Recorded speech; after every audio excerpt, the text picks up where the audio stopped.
ಕೃಷಿ ಕುಟುಂಬ ತಮ್ಮದು. ತಂದೆ ತಾಯಿಗೆ ಗೊತ್ತಿತ್ತಾ ಸರ್ UPSC ಅಂದರೆ ಏನು, ನಾನು ಇದನ್ನ ಪ್ರಿಪೇರ್ ಆಗ್ತಾ ಇದ್ದೀನಿ, ಇಷ್ಟು ವರ್ಷಗಳ ಕಾಲ ಸಮಯ ತಗೊಳ್ತಾ ಇದ್ದೀನಿ? ಅವ್ರು ಹೆಂಗೆ ಕನ್ವಿನ್ಸ್ ಆದ್ರು, ಅವ್ರು ಹೆಂಗೆ ಅರ್ಥ ಮಾಡಿಸಿದ್ರಿ ಅವರಿಗೆ ನೀವು ಅದನ್ನು? ಮ್ಯಾಮ್ ಫಸ್ಟ್ಲಿ ನನ್ನ ತಮ್ಮ ಅಂತ ಬಂತು ಅಂದರೆ ನಾನು ಇವತ್ತುವರೆಗೂ ಕೂಡ ಅವ್ರು 3 ಜನ, ನನ್ನ ತಂದೆ ತಾಯಿ ನನ್ನ ತಮ್ಮ. ಅವ್ರಿಲ್ಲ ಅಂದರೆ ನನಗೆ ಆಗ್ತಿರ್ಲಿಲ್ಲ. ನಾನು ಎಷ್ಟೋ ಜನ ಸ್ಟೂಡೆಂಟ್ಸ್ಗಳು ಬಂದುಬಿಟ್ಟು ಸರ್ ಫ್ಯಾಮಿಲಿ ಸಪೋರ್ಟ್ ಇಲ್ಲ, ನಮ್ಮ ಮನೆಯವ್ರು ನೋಡ್ಕೊಳ್ಳೋರಿಲ್ಲ. ಈಗ ನನ್ನ ರೂಮ್ಮೇಟ್ ಒಬ್ಬ ಮನೋಜ್ ಅಂತ ಇದ್ದಾನೆ, ಪಾಪ ತುಂಬ ಕಷ್ಟ ಮನೆ ಕಡೆ ಅವನಿಗೆ. ಸೊ ಅವ್ನಿಗೇನು ಅಂದರೆ ಅವ್ರ ತಾಯಿಗೆ ಹುಷಾರಿಲ್ಲದೆ ಇದ್ದಾಗೆಲ್ಲ ಅವ್ನು ಊರಿಗೆ ಹೋಗಬೇಕು.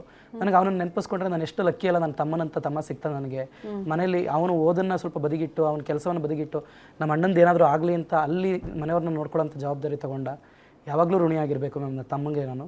ಅದು ಬಿಟ್ಟರೆ ನನ್ನ ತಂದೆ ಮ್ಯಾಮ್, ಫಸ್ಟ್ ಟೈಮ್ ನಾನು UPSC ಅಂತ ಹೇಳಿದಾಗ ಅವ್ರಿಗೆ UPSC ಅಂದರೆ ಏನು ಅಂತಲೂ ಗೊತ್ತಿಲ್ಲ. ನಾನು ಡೈರೆಕ್ಷನ್ ಹೇಳಿದಾಗಲೂ ಅವ್ರಿಗೆ ಗೊತ್ತಿಲ್ಲ. ಸೊ ಅವರು ಕೂಡ ನಾನು ಈ ರೀತಿ UPSCಗೆ ಅಂತ ಹೋಗ್ತೀನಿ, ಹೈದ್ರಾಬಾದ್ಗೆ ಹೋಗ್ಬೇಕಾಗಿ ಬರುತ್ತೇನೋ, ಡೆಲ್ಲಿಗೆ ಹೋಗಿ ಬರಬೇಕಾಗುತ್ತೇನೋ, ಇಷ್ಟು ಖರ್ಚಾಗ್ಬೋದು ಅಂತ ಹೇಳಿದಾಗ ವಿತೌಟ್ ಅ ಸೆಕೆಂಡ್ ಥಾಟ್ ಹೋಗ್ಬಾ, ನಿನ್ಗೆ ಎಷ್ಟು ಖರ್ಚಾದರೂ ಪರವಾಗಿಲ್ಲ, ನಾನು ಇಲ್ಲಿ ಕೆಲಸ ಮಾಡ್ತೀನಿ ಅಂತ. ಇದು 2019 ಫಸ್ಟ್ ಅಷ್ಟೇ ಅಂತಲ್ಲ ma'am, last time interview fail ಆಗಿ ಬಂದಾಗಲೂ ಕೂಡ ಅಷ್ಟೇ. ಸೊ ಆಗಲೂ ಕೂಡ ಅಷ್ಟೇ, ಅವ್ರು ಬಸ್ಸಲ್ಲಿ ಕಳಿಸ್ಬೇಕಾದ್ರೂ ಕೂಡ ಅವ್ರ ಕಣ್ಣಲ್ಲಿ ನೀರು ಹಾಕಿ ಕಳಿಸಿದ್ರು, ನೀನು ಏನೋ ಒಂದು ಸಾಧನೆ ಮಾಡ್ತೀಯ, ಹೋಗು, ನನ್ನ ಸಪೋರ್ಟ್ ಇರುತ್ತೆ ಅಂತ. ನಮ್ಮ ತಾಯಿ ಮಾತ್ರ ನನ್ನ ಸಿಕ್ಕಾಬಟ್ಟೆ ಕಷ್ಟಪಡ್ತಿರೋದು ನೋಡ್ಬಿಟ್ಟು ಅವ್ರಿಗೆ ಸಿಕ್ಕಾಬಟ್ಟೆ ನೋವಾಗ್ತಿತ್ತು. ಏನಕ್ಕೆ ಇಷ್ಟೆಲ್ಲ ನೈಟೆಲ್ಲ ಕಷ್ಟಪಟ್ಟು ಓದ್ತೀಯ, ಬೇಡ, ನಮಗೆಲ್ಲ ನಮ್ಮಂಥವ್ರಿಗೆ ಅಲ್ಲ ಆಸೆ ಅದು, ಇಷ್ಟೆಲ್ಲ ಕಷ್ಟಪಡಬೇಡ, ನನಗೆ ನೋವಾಗುತ್ತೆ ಅಂತ ಅಷ್ಟು ನೋವು ಅನುಭವಿಸ್ತಿದ್ರು. ಸೊ ಇವೆಲ್ಲದಕ್ಕೂ ಒಂದು ಧನಂಜಯ ಅವರು ಈಗಲೇ ಮಾತಾಡ್ತಾ ನಿಮ್ಮ ಕಣ್ಣುಗಳು ಸ್ವಲ್ಪ ನೀರು ತುಂಬಿಕೊಂಡಂಗೆ ಕಾಣಿಸುತ್ತೆ. ಏನೇನೋ ನೆನಪು ಬರ್ತಾ ಇದೆಯಾ ಈ ಸಾಧನೆಯ ಈ ಖುಷಿಯಲ್ಲೂ ಈ ಸಂಭ್ರಮದಲ್ಲೂ? ಏನಾದರೂ ನೆನಪು ಬರ್ತಾ ಇದೆಯಾ ನಿಮಗೆ? ಅಂದರೆ ಕಷ್ಟದ ದಿನಗಳು, ಹಿಂಗಿರಬಾರ್ದಿತ್ತು ನನ್ನ ಸ್ಟ್ರಗಲಿಂಗ್, ಅಥವಾ ನನ್ನ ಲೈಫ್ ಹಿಂಗಿರಬಾರ್ದಿತ್ತು ಅಂತ ಈಗೇನಾದರೂ ಆ ಥರ ಬಗ್ಗೆ? ಹೌದು ಮ್ಯಾಮ್, ಅಂದರೆ ನಾನು ನನ್ನ ಸ್ಟೂಡೆಂಟ್ಸ್ಗೂ ಅದನ್ನು ಹೇಳ್ತೀನಿ, ನಾನು ಯಾರನ್ನು ಮಿಸ್ ಮಾಡ್ಕೋತೀನಿ ಅಂದರೆ ನನ್ನಂಥ ಒಬ್ಬ ನನಗೆ ಸಿಗಲಿಲ್ಲ ಅಂತ. ಏನಕ್ಕೆ ಈಗ ನಾನೊಂದು 250-300 ಜನಕ್ಕೆ ಗೈಡ್ ಮಾಡ್ತಾ ಇದ್ದೀನಿ. ಸೊ ಈ ರೀತಿ ಗೈಡ್ ಮಾಡೋಂಥವ್ರು ಯಾರಾದರೂ ಒಬ್ರು ಸಿಕ್ಬಿಟ್ಟಿದ್ರೆ ಫಸ್ಟ್ ಅಟೆಂಪ್ಟೇ ಆಗ್ಬಿಡ್ತಿತ್ತೇನೋ ಅಂತ. ಫಸ್ಟ್ ಅಟೆಂಪ್ಟಲ್ಲಿ ನಾನು ಕಂಪ್ಲೀಟ್ಲಿ ಪ್ರಿಲಿಮ್ಸೇ ಫೋಕಸ್ ಮಾಡಿಬಿಟ್ಟಿದ್ದೆ. ಅಟ್ಲೀಸ್ಟ್ ಒಂದು ಆನ್ಸರ್ ಬರೆದ್ಬಿಟ್ಟಿದ್ರು ಫಸ್ಟ್ ಅಟೆಂಪ್ಟ್ ಆಗೋಗ್ತಿತ್ತು. ಕೇವಲ 4 ಮಾರ್ಕ್ಸಲ್ಲಿ ಮಿಸ್ ಆಗಿದ್ದು ಫಸ್ಟ್ ಅಟೆಂಪ್ಟು, ಆಗಲೇ ಆಗ್ಬಿಡ್ತಿತ್ತೇನೋ, ಹೆಂಗೆಸ್ಟ್ ಆಗ್ಬಿಡ್ತಿದ್ದೆ. ಅದಾದಮೇಲೆ 21ಅಲ್ಲಿ ಕೋವಿಡ್ ಬಂತು, ಅದನ್ನು ಮಾಡಲಿಕ್ಕಾಗಲಿಲ್ಲ. ನೆಕ್ಸ್ಟ್ ಅದಾದಮೇಲೆ 22ಅಲ್ಲಿ ಪರ್ಸ್ನಲ್ ಪ್ರಾಬ್ಲಮ್ಗಳಿದಾಯಿತು. 24ಅಲ್ಲಿ ಫೈನಾನ್ಷಿಯಲ್ ಪ್ರಾಬ್ಲಮ್ ಇತ್ತು ಅಂತ ಹೇಳಿ ಜಾಬ್ ಮಾಡ್ಕೊಂಡು ಮಾಡಿದೆ. ಇವನ್ನೆಲ್ಲ ನೆನಪಿಸ್ಕೊಳ್ತಾ ಹೋದರೆ ಇವ್ನು ಮಾಡಬಾರ್ದಿತ್ತು ಅಂತ ಕೂಡ ಅನಿಸುತ್ತೆ ಕೆಲವೊಂದ್ಸಲಿ. ಮತ್ತು ಒಂದು ಉತ್ತಮವಾದ ಗೈಡ್ ಸಿಗಲಿಲ್ಲ ನನಗೆ, ಅದೊಂದು ದೊಡ್ಡ ಸಮಸ್ಯೆ.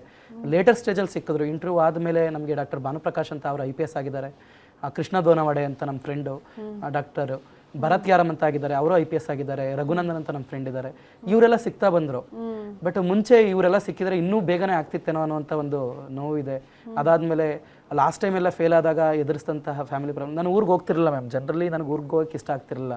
ಏನಕ್ಕೆ ಅಂದರೆ ಇನ್ನೂ ಆಗ್ತಿಲ್ವಲ್ಲ, ಯಾರಾದರೂ ಬಂದು ಏನು ಮಾಡ್ತಿದ್ಯಪ್ಪ ಅಂತ ಕೇಳಿದಾಗ ಹೇಳ್ಕೊಳ್ಳಿಕ್ಕೆ ಏನೂ ಆಗ್ತಿರಲಿಲ್ಲ ಅಂತ.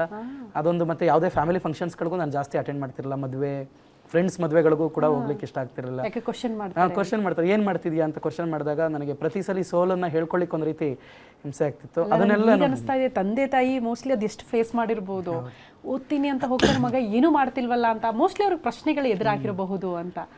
ಹೌದು ಮ್ಯಾಮ್, ನಮ್ಮ ತಂದೆಗೂ ಸ್ವಲ್ಪ ಏಜು ಆಗಿರೋದ್ರಿಂದ ಅವರು ಕೂಡ ಈಗ ಮದುವೆನೂ ಮಾಡಬೇಕು, ಇದನ್ನೆಲ್ಲ ಮಾಡಬೇಕು, ಏನು ಮಾಡ್ತೀಯಾ, ಇನ್ನೂ ಸೆಟಲ್ ಆಗಿಲ್ಲ, ಅವ್ರಿಗೆ ಇನ್ನೂ ಈ ರೀತಿ ಚಿಂತೆ. ಅದಾದಮೇಲೆ ಇನ್ನೊಂದೇನು ಅಂದರೆ ನನಗೆ ಬೇರೆ ಕಡೆ ಟೈಮ್ ಇನ್ವೆಸ್ಟ್ ಮಾಡೋಣ ಅಂದರೆ ಇಟ್ಸ್ ನಾಟ್ ಪಾಸಿಬಲ್. 7 ವರ್ಷ ಇಲ್ಲಿ ಇನ್ವೆಸ್ಟ್ ಮಾಡಿದ್ದೀನಿ, ಬೇರೆ ಕಡೆ ಎಲ್ಲೋಗಾದ್ರೂ ಇನ್ವೆಸ್ಟ್ ಮಾಡಬೇಕು ಅಂದರೆ ಮತ್ತೆ ಎಷ್ಟು ವರ್ಷ ಟೈಮ್ ತೊಗೊಳುತ್ತೋ.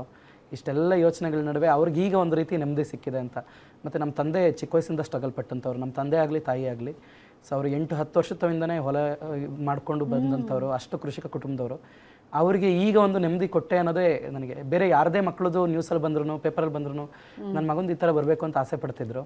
ಸೊ ಇವತ್ತು ನ್ಯೂಸಲ್ಲಿ ಪೇಪರಲ್ಲಿ ಬರ್ತಿದ್ದಾಗ ತುಂಬಾ ಮ್ಯಾಮ್, ತುಂಬಾ. ಯಾರು ಹಿಂದೆ ಮಾತಾಡ್ತಾ ಇದ್ರು, ಯಾರು ಮುಂದೆ ಬಂದು ನಿನ್ನ ಮಗ ಏನು ಮಾಡ್ತಿದ್ದಾನೆ ಅಂತ ಪ್ರಶ್ನೆ ಮಾಡ್ತಾ ಇದ್ರು, ಮದುವೆ ಯಾವಾಗ ಮಾಡ್ತೀಯಾ, ನಿರುದ್ಯೋಗಿ ಅಂತ ಮಾತಾಡ್ತಾ ಇದ್ರು, ಇವತ್ತು ಅವರೆಲ್ಲರೂ ಕೂಡ ಶಹಬಾಷ್ ಅಂತಿದ್ದಾರೆ, ಹೆಮ್ಮೆ ಪಡ್ತಿದ್ದಾರೆ, ನಮ್ಮೂರಿನ ಹುಡುಗ, ನಮ್ಮ ಮನೆಯ ಹುಡುಗ ಅಂತ ಖುಷಿ ಪಡ್ತಿದ್ದಾರೆ ಅಂತ. ಗೆದ್ದಾಗ 100 ಜನ ಜೊತೆಗಿರ್ತಾರೆ, ಸೋತಾಗ ಒಬ್ರು ಕೂಡ ನಿಂತ್ಕೊಳ್ಳಲ್ಲ. ಅದು ಮನೆಯವರೇ ನಿಂತ್ಕೊಳ್ಬೇಕು, ತಂದೆ ತಾಯಿನೇ ನಿಂತ್ಕೊಳ್ಬೇಕು. ಅದು ನಿಮ್ಮ ವಿಚಾರದಲ್ಲಿ ಪ್ರೂವ್ ಆಯ್ತು ಅಂತ. ನಮ್ಮ ಊರು ಕೂಡ ಸಪೋರ್ಟ್ ಮಾಡಿದೆ ಮ್ಯಾಮ್. ಪಾಪ ಊರಲ್ಲಿ ಇರೋರೆಲ್ಲೂ ಕೂಡ ನಮಗೆ ಸಿಕ್ಕಾಪಟ್ಟೆ ರೆಸ್ಪೆಕ್ಟೇ ಕೊಡ್ತಿದ್ರು.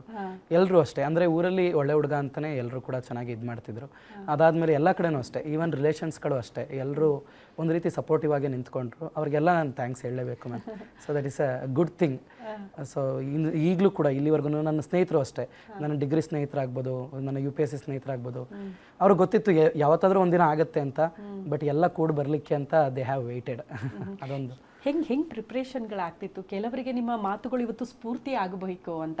ಹಾಗಾಗಿ ಹೆಂಗೆ ನೀವು ಪ್ರಿಪ್ರೇಷನ್ ಮಾಡ್ಕೊಂಡ್ರಿ? ಮೊದಲ ಹಂತವಾಗಿ UPSC ನಾನು ಪಾಸ್ ಮಾಡಲೇಬೇಕು ಅಂದ್ಕೊಂಡಾಗ ಏನು ಸ್ಟೆಪ್ ಇತ್ತು ನಿಮ್ಮದು ಅಂತ? ಅಂದರೆ ಮ್ಯಾಮ್ ಸ್ಟಾರ್ಟಿಂಗಲ್ಲಿ ನಾನು ಹೈದರಾಬಾದ್ಗೆ ಹೋದಾಗ ನನಗೆ ಕಂಪ್ಲೀಟ್ಲಿ ಬ್ಲ್ಯಾಂಕ್, ಅಂದರೆ ಏನೂ ಗೊತ್ತಿರಲಿಲ್ಲ. ಹೈದರಾಬಾದ್ನಲ್ಲಿ ಕೋಚಿಂಗ್ ಅಲ್ಲಿ ಹೋಗಿದ್ದಾಗ ನನಗೆ ಅಲ್ಲಿ ಸಂಪೂರ್ಣವಾಗಿ ನನಗೆ ಗೊತ್ತಿರ್ತಿರ್ಲಿಲ್ಲ, ಏನು ಮಾಡಬೇಕು ಅನ್ನೋದು ಗೊತ್ತಿರಲಿಲ್ಲ. ನಮ್ಮ ಸ್ನೇಹಿತರೊಬ್ಬರು ಕ್ಲಿಯರ್ ಆಗಿದ್ದರು, ಅವರೊಬ್ಬರಿಗೆ ಫೋನ್ ಮಾಡಿದೆ ನಾನು, ಅಣ್ಣ ನನಗೆ ಈ ರೀತಿ ಕಷ್ಟ ಆಗ್ತಿದೆ ಏನು ಅಂತ. ಅವರು ಅಷ್ಟು ನನಗೆ ಚೆನ್ನಾಗಿ ಹೇಳಲಿಲ್ಲ, ಪಾಪ ಅವರು ಏನೋ ಬ್ಯುಸಿ ಇದ್ರು ಅನಿಸುತ್ತೆ. ಅವರು ಇಲ್ಲ ಕ್ಲಾಸ್ ಏನು ನಡೆಯುತ್ತೆ ಅದನ್ನು ನೋಡ್ಕೊ ಅಂತ ಹೇಳಿದ್ರು. ನನಗದು ಅಷ್ಟು ಇದಾಗಲಿಲ್ಲ. ಅದಾದಮೇಲೆ ಫಸ್ಟ್ 4 ತಿಂಗಳು ಸಿಕ್ಕಾಪಟ್ಟೆ ಸ್ಟ್ರಗಲ್ ಆಗ್ತಿತ್ತು ಮ್ಯಾಮ್. ಅಂದರೆ ಎಷ್ಟೋ ಬಾರಿ ನಾನು ಪಿ ಜಿ ಇದರಲ್ಲೆಲ್ಲ ಕುತ್ಕೊಂಡು ಹತ್ಬಿಟ್ಟಿದ್ದೀನಿ ನಾನು. ಏನಕ್ಕೆ ಅಂದರೆ ಏನಕ್ಕೆ ಬಂದುಬಿಟ್ಟೆ ನಾನು ಇಲ್ಲಿಗೆ, ನಮಗಲ್ಲ ಅನಿಸುತ್ತೆ ಮೇ ಬಿ ಆಗ್ತಿಲ್ಲ ಅಂತ. ಮತ್ತು ಕನ್ನಡ ಮೀಡಿಯಮ್ ನಾನು 10th ಸೊ ಅಲ್ಲೆಲ್ಲ ಇಂಗ್ಲೀಷು ಇಲ್ಲ ತೆಲುಗು. ಸೊ ಅದನ್ನು ಕೇಳಿದಾಗ ಸ್ವಲ್ಪ ಟಫ್ ಆಗ್ತಿತ್ತು ನನಗೆ. ಸೊ ಏನಕ್ಕೆ ಈ ಥರ ಆಯಿತು ಅಂತ. ಅದಾದಮೇಲೆ ಒಂದು ಟಾಪರ್ ಸ್ಟಾಕ್ಗಳು ಕೇಳಲಿಕ್ಕೆ ಸ್ಟಾರ್ಟ್ ಮಾಡಿದೆ. ಡೆಲ್ಲಿ ಟಾಪರ್ ಸ್ಟಾಕ್ಗಳು ಯಾರ್ಯಾರು ಬರ್ತಿದ್ದಾರೆ ಎಲ್ಲ ಇನ್ಸ್ಟಿಟ್ಯೂಟ್ಗಳದ್ದು. ಅದಾದಮೇಲೆ ಸ್ಟ್ರಾಟಜಿ ವಿಡಿಯೋಗಳು ನೋಡ್ಲಿಕ್ಕೆ ಸ್ಟಾರ್ಟ್ ಮಾಡಿದೆ. ಹತ್ತತ್ರ ಒಂದು 100-120 ನೋಡಿದ್ದೀನಿ. ಟೆಟ್ ಟಾಕ್ ಅಂತ ಬರುತ್ತೆ. ಇವನ್ನೆಲ್ಲ ನೋಡಿದಾಗ ಹೌದು ಈ ರೀತಿ ಇರುತ್ತೇನೋ ಅಂತ. ಅಕ್ಟೋಬರ್ ಆದಮೇಲೆ ಒಂದು ಟೈಮ್ ಟೇಬಲ್ ಹಾಕ್ಕೊಂಡೆ ಮ್ಯಾಮ್. ನಾನು ಪ್ರತಿದಿನ ಇಷ್ಟು ಅವರ್ ಓದಬೇಕು ಅಂದರೆ ಅಷ್ಟು ಅವರ್ ಓದಬೇಕು, ಅಂದರೆ ರೆಗ್ಯುಲರ್ ಟೈಮ್ ಟೇಬಲ್ ಅಲ್ಲ, ಈ ಟೈಮಲ್ಲಿ ಇದನ್ನು ಮಾಡಬೇಕು ಅಂತ. 4 ಅವರ್ ಕ್ಲಾಸ್ ಇರ್ತಿತ್ತು, 2 ಅವರ್ ಕ್ವಶನ್ ಪೇಪರ್ ಸಾಲ್ವ್ ಮಾಡೋಣ, 1-2 ಅವರ್ ನ್ಯೂಸ್ ಪೇಪರ್ ಓದೋಣ, ಅದಾದಮೇಲೆ ರಿವಿಷನ್ ಮಾಡೋಣ. ಸೊ ಈ ರೀತಿ ಮಾಡ್ಕೊಳ್ತಾ ಹೋದೆ, ರ್ಯಾಂಡಮಾಗೆ ಮಾಡ್ತಾ ಹೋದೆ. ಆ ಟೈಮಲ್ಲೆಲ್ಲ ಪ್ರಿಪ್ರೇಷನ್ನು ಕಂಪ್ಲೀಟ್ಲಿ ಪ್ರಿಲಿಮ್ಸ್ ಫೋಕಸ್ಡ್ ಆಗಿ ಮಾಡ್ತಾ ಹೋದೆ. ಏನಕ್ಕೆ ಅಂದರೆ ಪ್ರಿಲಿಮ್ಸ್ ಪಾಸ್ ಆಗಿಬಿಟ್ರೆ ಸಾಕು, ಆಮೇಲೆ ಏನು ಬೇಕಾದರೂ ಮಾಡ್ಕೋಬೋದು ಅಂತ. ಸೊ ಆ ಅಟೆಂಪ್ಟ್ ಪ್ರಿಲಿಮ್ಸ್ ಆಯಿತು, ಫಸ್ಟ್ ಅಟೆಂಪ್ಟೇ ಪ್ರಿಲಿಮ್ಸ್ ಆಯಿತು. ಬಟ್ ಆ 3 ತಿಂಗಳಲ್ಲಿ ಮೇನ್ಸ್ ಬರೀಲಿಕ್ಕೆ ಆಗಲಿಲ್ಲ. ಮೇನ್ಸ್ ಟೆಸ್ಟ್ಗಳನ್ನ ಬರೆಯೋಕ್ಕೆ ಅಂತ ಹೋದರೆ 40-30 ಈ ರೀತಿ ಮಾರ್ಕ್ಸ್ ಬರ್ತಿತ್ತು 250ಗೆ. ಯಾವಾಗ ಅಷ್ಟು ಕಡಿಮೆ ಮಾರ್ಕ್ಸ್ ಬರ್ತಿತ್ತು, ನನ್ನ ಕೈಲಿ ಆಗಲ್ಲ ಬಿಡು ಈ ಸಲ ಅಂತ.